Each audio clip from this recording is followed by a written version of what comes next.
2 divided by 2 divided by 2 and again divided by 2. In this expression, we have 3 divisions, and when we have more than one division in an expression, we have to work from left to right. So here first we have to do this division. 2 divided by 2 is just 1. So 1 divided by 2 and again divided by 2.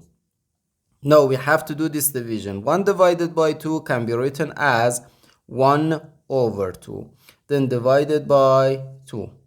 Now, according to the KCF rule, K stands for keep, C stands for change, and F stands for flip. We can write keep the first fraction, change division to multiplication, and flip the second fraction.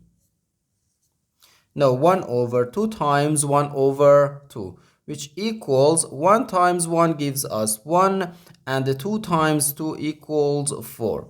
So 1 over 4 or 0.25. And this is our final answer to this problem.